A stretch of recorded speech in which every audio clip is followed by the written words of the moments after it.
Ramon, quin goig poder utilitzar el servei de ferrocarrils de la Generalitat entre Balaguer i la Pobla per arribar aquí al Pallars Jussà i continuar tot el que hem de fer, però havent sortit a l'hora que tocava des de Balaguer i havent arribat a l'hora que tocava gràcies a aquesta inversió continuada que ha fet el govern de la Generalitat en el transport públic i especialment en aquesta línia entre Lleida i la Pobla de Segur, que recordem que l'Estat la volia tancar en el seu moment. Sí, i que el govern de la Generalitat, malgrat no recaptar els impostos de Catalunya, hi ha posat 85 milions d'euros en l'última dècada, refent la via, les estacions, comprant uns trens de primera, a més amb una altíssima eficiència energètica i, a més, amb uns índexs de puntualitat i satisfacció dels més alts del planeta, no?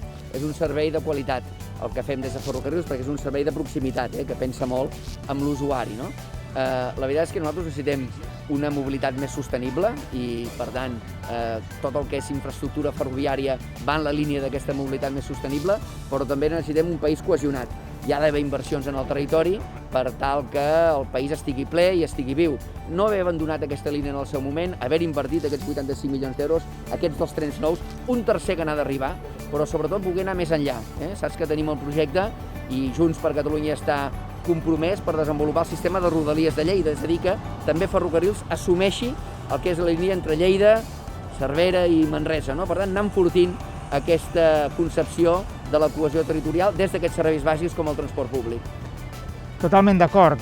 Jo, amb els mesos que porto de conseller, m'he sorprès d'escoltar en seu parlamentària diputats de diferents grups de l'oposició dient no cal invertir a les estacions d'esquí de Lleida, no calen aquestes inversions en aquests llocs que no estan habitats i, per tant, doncs, és important recordar la voluntat manifesta de fa molts anys de tenir un país reequilibrat que nosaltres hem anat defensant sempre i practicant, malgrat les restriccions pressupostàries cada vegada més evidents que té el govern de Catalunya. No?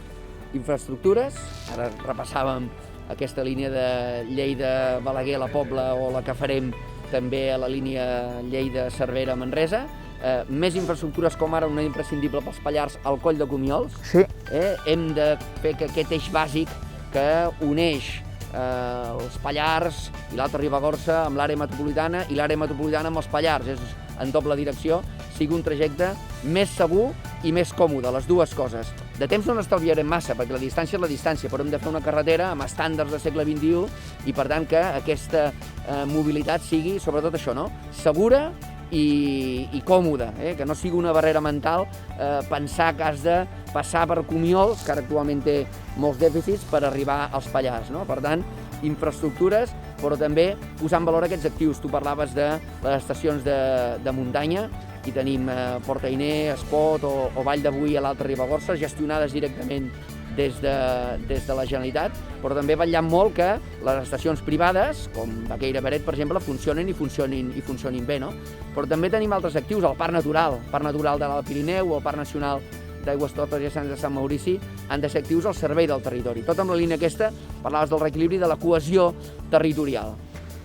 Com a fill de ribagorsans, en aquests 4 mesos de conseller, del que estic més content és haver pogut culminar 2 o 3 anys llargs de negociació complicada a nivell legal i patrimonial i haver pogut traspassar Boí-Taüll, l'estació de Boí-Taüll, a Ferrocarrils de la Generalitat. I això ha donat estabilitat, tranquil·litat, previsibilitat a tots els agents econòmics de la comarca. Per tant, moltes gràcies per la part que hi heu posat vosaltres, que ha sigut molta.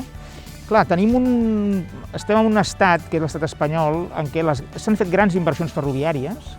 Espanya ha dedicat en els últims 15 anys, en percentatge del PIB, més diners que Alemanya a la xarxa ferroviària, però s'ha fet tot amb una xarxa d'alta velocitat, radial i només de passatgers, quan està demostrat, hi ha estudis i a més l'evidència empírica així ho mostra, que el que fa créixer l'economia són les xarxes de rodalies i els trens de mercaderies. Això hi ha molta literatura econòmica, però a més hi ha una evidència. Per tant, Espanya encara està vivint en la seva autarquia, no només ferroviària, en altres àmbits com judicial, democràtica, però en el cas que ens ocupa ferroviàriament parlant, doncs és important que la Generalitat hagi optat per imitar les millors pràctiques d'altres països i apostant per l'equilibri territorial. Sí.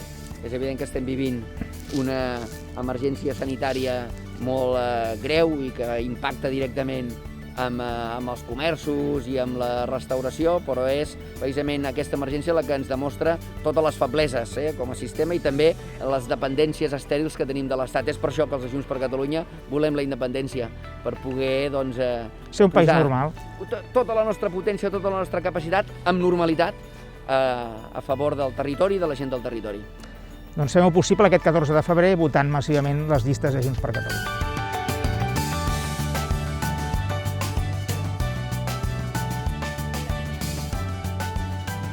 Els de Junts hem volgut venir a Sant Guim de Freixenet, des de Lleida, la Cristina, el Ramon i jo mateix, per tal d'explicar que volem millorar les infraestructures de les comarques de Lleida.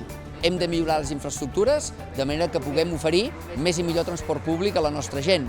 A la línia entre Lleida i la Pobla de Segur, passant pel Balaguer, ja ho hem fet. Des de Ferrocarrils de la Generalitat hem invertit diners en la infraestructura i hem comprat trens nous per oferir un servei de qualitat i molt puntual. Aquest matí, Cristina, l'hem pogut fer servir. En canvi, aquí a la línia entre Lleida, Cervera i Manresa, un eix principal de comunicació, veiem com l'Estat ha negligit en la seva capacitat per invertir, per oferir un bon servei. Això ho volem revertir. Els de Junts estem compromesos en poder desenvolupar un servei de rodalies de Lleida, un veritable servei de rodalies entre Lleida i Cervera, amb 12 expedicions al dia, i després també entre Lleida i Manresa, amb 6 expedicions al dia, que ens ofereixi una mobilitat més sostenible, un servei de transport públic més eficaç per a la nostra gent. És només en projectes d'aquestes característiques que podrem tirar endavant el país, i els de Junts estem compromesos a fer-ho.